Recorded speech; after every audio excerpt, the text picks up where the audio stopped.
Namaste.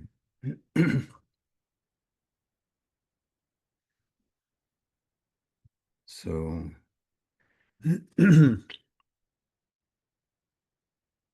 we've begun together a thematic look at the life divine. We expect there will be a number of topics, and that each topic will probably require several treatments to consider all the angles that Sri Aurobindo brings into a vast context, as vast as the universe, isn't it? And we selected, we selected last week to begin with the topic of being, sort of starting where we are. What is not, the fundamental question. A question that's posed in the Upanishads and is posed in Greek philosophy and Latin philosophy and throughout philosophy's treatment of the universe. As we examine reality, we want to know this fundamental question. We want to resolve it. Sri Aurobindo, of course, is not going to rely on ratiocination, on the deductions of reasoning to lead us to conclusions. Rather, he goes back to the very heart of things. He goes back farther than Vedanta, which pins reality upon what is said in the Upanishads. For Sri Aurobindo, it is what is experienced in the soul, what is spiritually experienced, which is the ultimate validity. There is no greater knowledge than the direct experience of real being, of reality, or of that which might transcend reality. So if we look again at the Upanishads, the great ones, the earliest ones, begin or get to very quickly a consideration of what is the nature of being. They're not working with the recitations anymore. They're not working with the formulae of the Rig Veda that bring the favor of gods to them. They're going straight to the core of the question. And the Taittiriya Upanishad is the one that Sri Aurobindo wanted first to call upon in examining this idea. And again, it reads in English, his translation. If one knows him as Brahman, the non-being, he becomes merely the non-existent. If one knows that Brahman is, then is he known as the real in existence. In the beginning, all this was the non-being. It was thence that being was born. This was the third oldest Upanishad, the Taittiriya Upanishad, and you'll remember when we spent months on it. We covered that verse close to the beginning. The oldest, of course, is the Brihadaranyaka, and again, this is how it starts, or close to the beginning. Chapter 1, 2, so BU 1.2. There was nothing whatsoever here in the beginning. By death indeed was this covered, or by hunger, for hunger is death. And we noted how that has resonance in the closing passages of Sri Aurobindo's Savitri. And then there's the Chandogya Upanishad. In the beginning, my dear, this was being alone, one only without a second. Some people say, in the beginning, this was non-being alone, one only, without a second. From that non-being, being was produced. But how indeed, my dear, could it be thus? Said he. How could being be produced from non-being? On the contrary, my dear, in the beginning, this was being alone, one only, without a second. So the Chandogya takes sharp disagreement with the Brihad Aranyaka, with Brihad Aranyaka. They come from different regions in India, these two Upanishads, and they were, you might say, in territorial dispute as well, cultural dispute as well. So it's very interesting to look at this in that way. So by non-existence, Asat, Brihad Aranyaka, and Taittiriya Upanishad describe something that exceeds being. And this is going to be Sri Aurobindo's position. Yes, he is a realist. The universe is real, being is real, but being is a positive formulation of something which is unknowable. To describe the unknowable, the metaphor, the approach to it almost poetically is to ascribe to it non-being. Just say it's beyond our capacity to recognize what it is. So we began with these dialogues last week between being and non-being, and then we advanced to Sri Aurobindo's appreciation and desire to plump on the side of sheer being as the nature of the existence that we can relate to. But sheer being, only being, is to Sri Aurobindo an impossibility, in that it would, being sheer, be devoid of consciousness. Sri Aurobindo believes that, and his experience is that reality, whether we're speaking about the being or the non-being that may transcend it, is not absent consciousness. Consciousness inheres in being. More, whatever conscious being there may be, its experience of itself must have content. It can't simply be unfelt consciousness inside a great being. So, an affect, a result, there must be some sap, something digestible in the conscious experience of being. And that Vedanta eventually calls Ananda. You'll remember the Taittiriya Upanishad centered on Ananda as the very capital step in the whole chain of being, beginning in matter and leading upward. One gets to that, and that is the culmination of the chain. It is Ananda that creates the universe, sustains the universe, and into which the universe dissolves in its going hence, let alone every individual. But so too with the cosmos. So for Sri Aurobindo, this summary of the nature of reality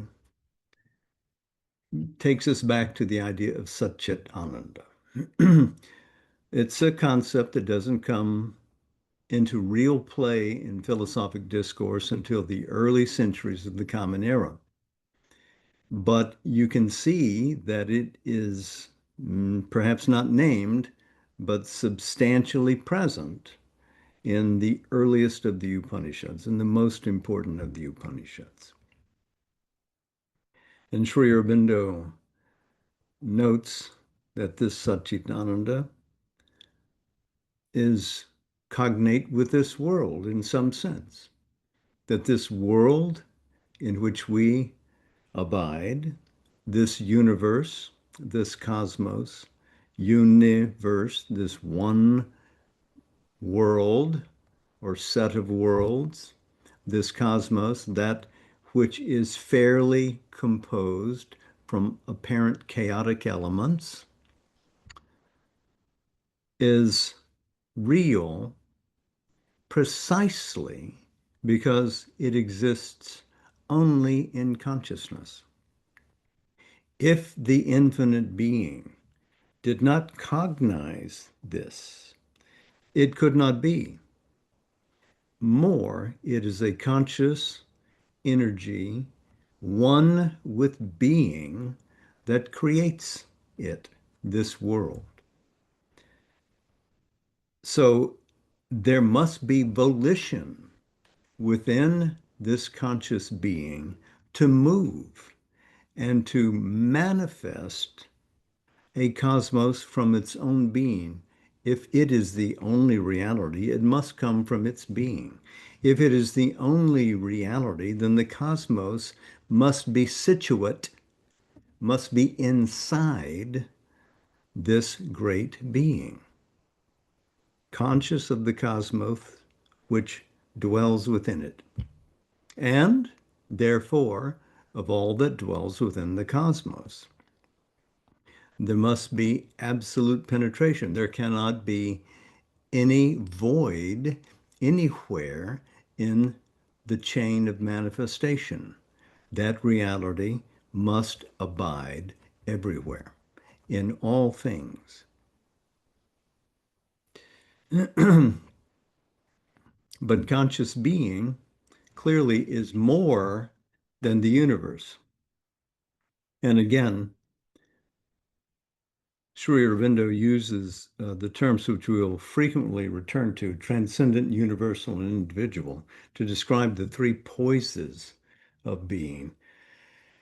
But Vedanta, to recap, conceived of an asat, a non-being, beyond positive formulation of being, so that it would be free even of its own determinations. It's not enslaved even to its own definitions of how a universe must work. It is ever and always free. It is beyond the concept of infinite. How else, if it were not beyond that, could it indwell while transcending all? Sri Aurobindo's regard, though, is that concerning this universe, we find that our experience is more related to the becoming of things than it is to the essential being of things. Sri Aurobindo has a ground of understanding which is similar to Plato's thought that there is being and then there is becoming. Plato's predecessor, Parmenides, described only the one, capital O-N-E, as real. Anything outside the one was necessarily unreal. But that one did not move, necessarily was stationary, motionless, eternal. Nothing could occur within it, otherwise its oneness would be disrupted. Plato brought forward a concept essentially of becoming to describe what gets poured out from being into the manifest world. Even if it is ignorant and dark, it is a distributed world out of that one. And so then we have somehow to harmonize being and becoming, which becomes a philosophic exercise that occupies the minds of thinkers through Aristotle, Thomas Aquinas, Immanuel Kant, Martin Heidegger, all the way up to the present. So for Sri Aurobindo, we can't analyze this philosophically and arrive at a perfect solution because it is beyond mental comprehension. But we can, in our inner composition, find that in us which is cognate with pure being and which assumes the forms of becoming and reconcile them in life, in actual spiritual experience. And that's where it's most satisfying anyway, is to live it, is to be that, and not simply to regard that, not simply to think about it. So this movement out of one being is something Sri Aurobindo also sees. There is that one, it somehow becomes many. But it's a movement out, an establishment of a cosmos, which seems to be the opposite of itself, because now there's many. Instead of supreme light, there can be darkness, etc. But there is established a movement, a reversal, you might say, back into the one being. The movement out, you could call an involution. The movement back, you could call an evolution. Leaving the one, coming down into space and time and all of that. A number of planes are established, different powers of being, grades of becoming, intermixing of them all, especially as they reach a condensate that we call matter. But then, after uncapping its infinite potential and distributing itself through these uncountable modes, forces, and forms, we begin a climb back. And that would be the recapturing, the essential experience of how we combine one with the other, reunite what seem to be disparate elements, and step upwards, upwards, upwards. So this manifestation of the many out of the one is fractional too. Being is not exhausted by it because it is infinite. The cosmos, big as it may be, is still finite. It's immense, but it is not infinite. While manifesting this cosmos, this infinite being, this Sat, based in its consciousness, experiencing delight, remains one. Even as it manifests, as we will come to see, a power of self-organization, a power that organizes and creates, which Sri Aurobindo calls supermind, even though it creates all of that in the subsequent states that pour out from the supramental awareness, it remains one in itself. Brahman, reality, Sat, unifies ultimately all states, all poises of true being. And we too are that. We are part of a universe always wedded to the Supreme. We carry within us, cognate in our consciousness, in our being, and in our affect, that which can reunite with that. Reunite? Yes, because we have to become aware of it.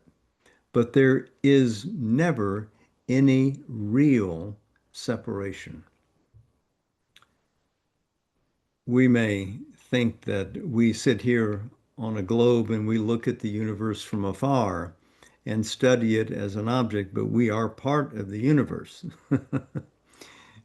We look at all species of life upon Earth and we regard them as specimens to study, But we ourselves are animals and part of the life chain of the universe. Can we be more? Can we evolve to a greater station? Of course we can. But must we lose the forms which we have evolved to this point? It is not necessarily so. As the song says, it ain't necessarily so. There is no real separation, and there is no second being. There is only the one being. The transcendent, the universal, and the individual are all of them real and integral. None of them exists apart from the others. Because cosmos and individual are inherent in transcendence, the transcendence must always include them within itself. Because the universe hails from the transcendent, because the individual hails from the universe and the transcendent, all three occupied the same space. We, from our human viewpoint, confer godhood to what is transcendent, and we improperly demean and condemn both the cosmos and the individual. But the cosmos and the individual have hidden greatnesses, which we are meant in a dialogue to bring forth, to manifest, to tickle it up and out. And in fact, the imbalance which we enjoy now can be corrected as we rise in consciousness, and in fact, can be resolved in a Gnostic consciousness, a consciousness that truly knows true being, true power, true order, true beauty. So, as the adage goes, if this is true of us, then there is none bound, none freed, none seeking to be free. The soul always has that station within it. It is not truly captive to karma, to a chain of suffering, or any of the sort. Essentially, we never left that. And we always enjoy our eternal status in communion with the divine presence. But it's true that the divine plays as if it is bound to the universe. We play as if we are bound inside the universe. If we accept the play, then we accept at least the appearance or the starting point of divided being, real or not, of diminished becoming, and all the dualities that result from it. If we say yes to the cosmic wager, then we say yes to the experience in time and space of life and death, good and evil, joy and pain, completeness and want. We'll leave for the moment Maya and other large cosmic questions, which we'll spend time with. We're still simply talking about being above, being around us, being in us. And we could even skip this, but I think we may as well acknowledge that our apparent self, our combustible being, our ego, is a self-limitation of consciousness. It's not an accident. The divine gives the soul the option to do what it does in the cosmos, to limit itself, to accept willfully ignorance, to ignore what our larger and greater being is, and accept to be small, part of the play, to exclusively absorb ourselves in a spot, in a condition, which isn't our real and ultimate self, but which we accept to play for the moment, as a player might in a play, as an actor in a Shakespearean drama might say, yes, I'll play this for the duration of the play. I will accept this. This will be me. But it isn't our ultimate truth. It isn't the ultimate truth of the player. The ego, in doing this, reflects something that occurs cosmically because the universe itself has accepted, even though it's a vast form, a diminished state for itself. The idea for the cosmos is that it too will be able to grow, that the most conscious elements within it will tickle life awake, will illumine that life with thought, that thought,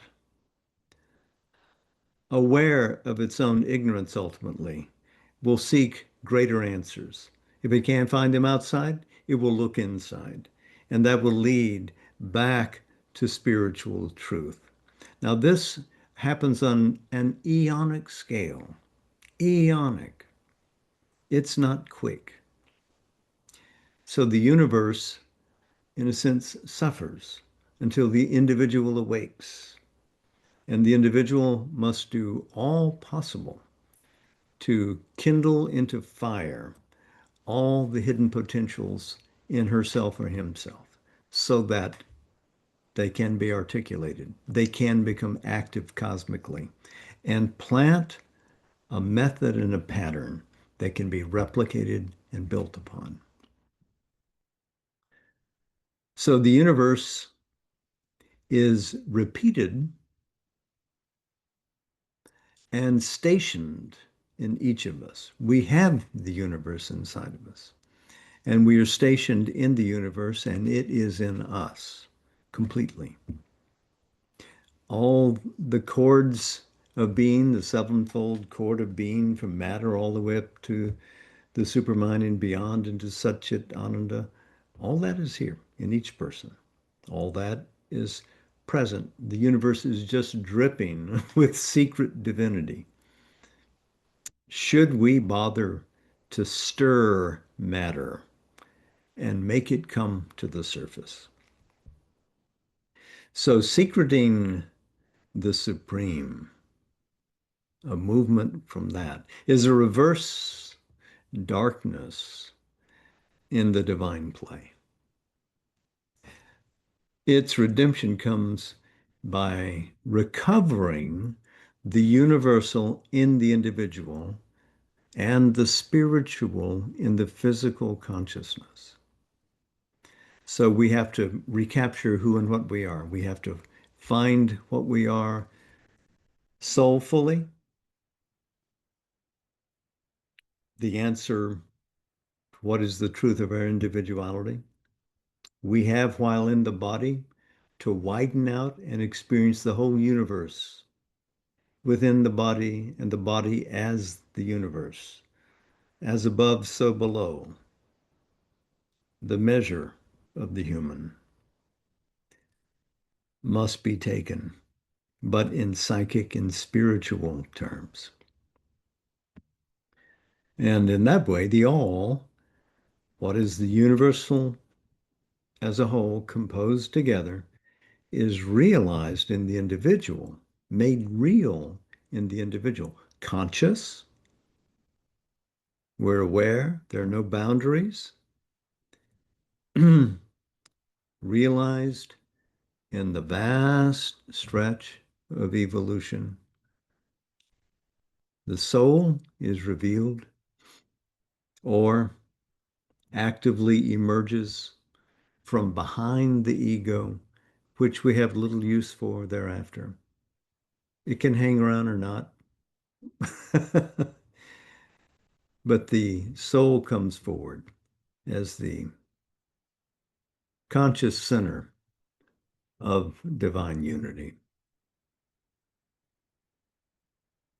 So the movement out from an original unity is possible and potential because force inheres in the one being. And it is conscious power, Chit Shakti,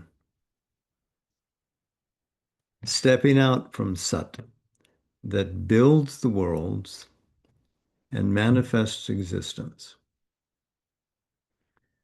Bliss and beauty are terms of conscious force, and in all things variable,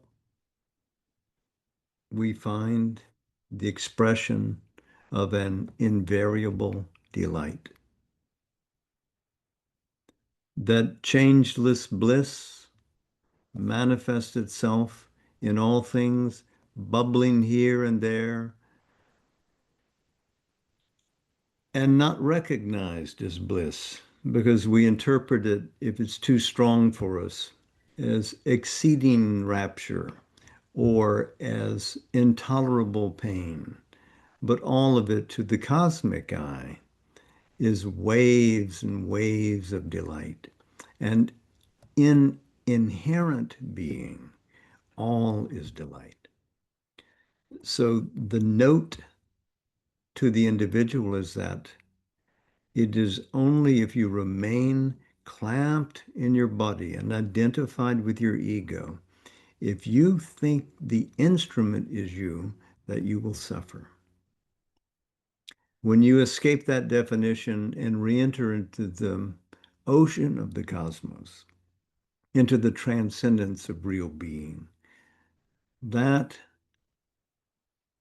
does not have the same poignance. Now, this will lead us on other evenings to a discussion of theodicy. Why must there be suffering in the world? Sri Aurobindo treats it in The Life Divine, as you'll remember. But that's not where we're going to pause tonight. When delight of being seeks to realize itself as delight of becoming, it moves. And its movement is one of force, deliberate force. Chit Shakti, conscious power, moves from delight and creates and stations itself in different forms of movement, different grades of experience, of which pleasure and pain are positive and negative currents. To the ego,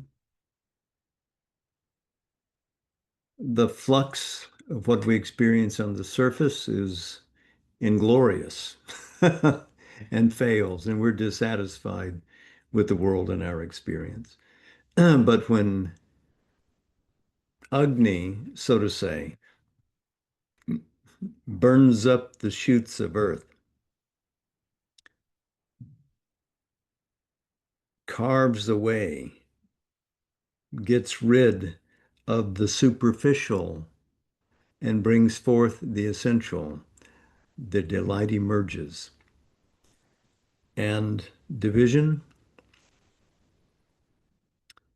ignorance of self, egoism are consumed. So one indivisible conscious being projects itself into variable becomings, potential and inherent in the demonstrated manifestation, what we have before us, is the possibility of transformation of pain and pleasure and neutrality directly back into delight. It's a matter if we will shift the gear and arrive at a different state of being. If we will do that, then we will live in bliss. This is so for the universe too, with permission granted or blessings given from above, so to say, to the cosmos. It agrees to descend from its empyrean above into division and insentience. And the individual, again, is key to it and must climb in order that the cosmos can participate in the individual's solution to this drama.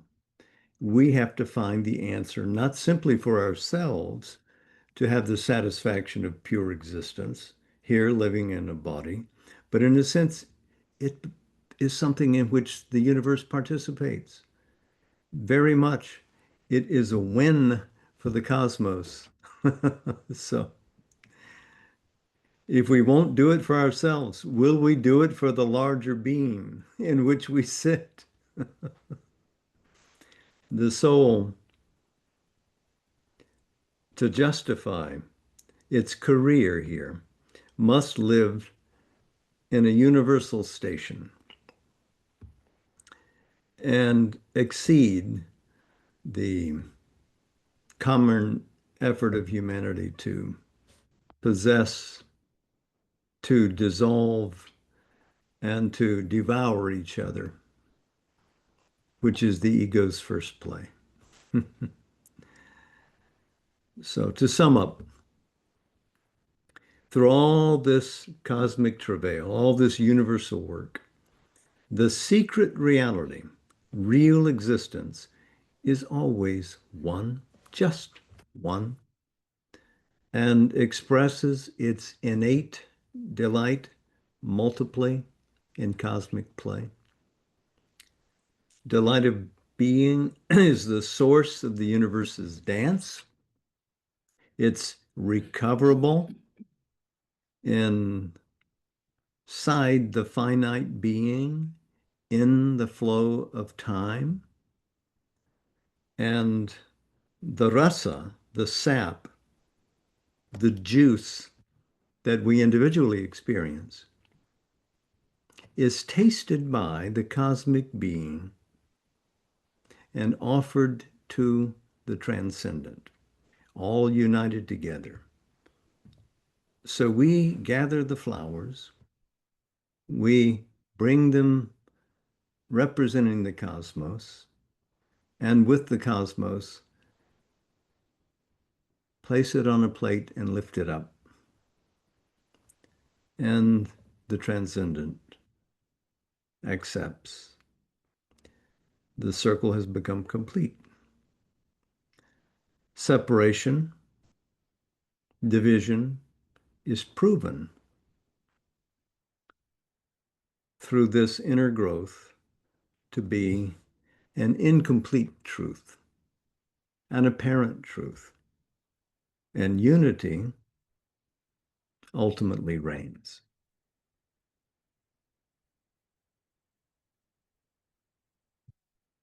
So I've taken less of your time this evening than last week. Do I hear applause? No.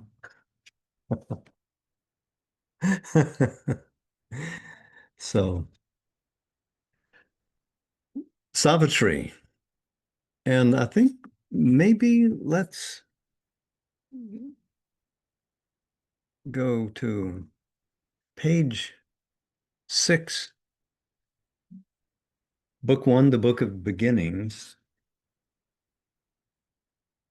but a section you might not expect me to read. Let's read it.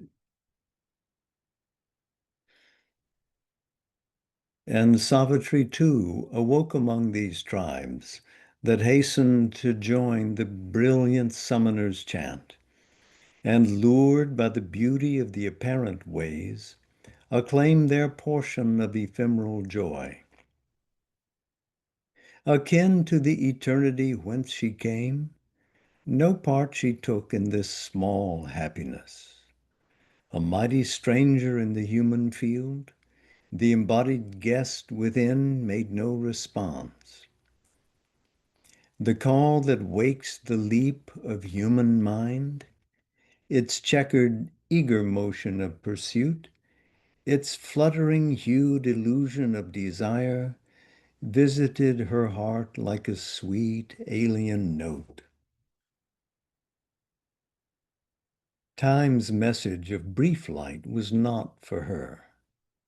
In her, there was the anguish of the gods, imprisoned in our transient human mold, the deathless conquered by the death of things. A vaster nature's joy had once been hers, but long could keep not its gold heavenly hue or stand upon this brittle earthly base. A narrow movement on time's deep abysm, life's fragile littleness denied the power, the proud and conscious wideness and the bliss she had brought with her into the human form, the calm delight that weds one soul to all, the key to the flaming doors of ecstasy. Earth's grain that needs the sap of pleasure and tears rejected the undying rapture's boon, offered to the daughter of infinity, her passion flower of love and doom she gave. In vain now seemed the splendid sacrifice. A prodigal of her rich divinity, herself and all she was, she had lent to men, hoping her greater being to implant, and in their bodies' lives acclimatize, that heaven might native grow on mortal soil. Hard is it to persuade earth nature's change. Mortality bears ill the eternal's touch. It fears the pure divine intolerance of that assault of ether and of fire. It murmurs at its sorrowless happiness, almost with hate repels the light it brings. It trembles at its naked power of truth and the might and sweetness of its absolute voice. Inflicting on the heights the abysm's law, it sullies with its mire heaven's messengers. Its thorns of fallen nature are the defense it turns against the Savior hands of grace. It meets the sons of God with death and pain. A glory of lightnings traversing the earth scene, their sun thoughts fading, darkened by ignorant minds, their work betrayed, their good to evil turned, the cross their payment for the crown they gave, only they leave behind a splendid name. A fire has come and touched men's hearts and gone. A few have caught flame and risen to greater life. Too unlike the world she came to help and save. Her greatness weighed upon its ignorant breast, and from its dim chasms welled a dire return, a portion of its sorrow, struggle, fall. To live with grief, to confront death on her road, the mortal's lot became the immortal's share.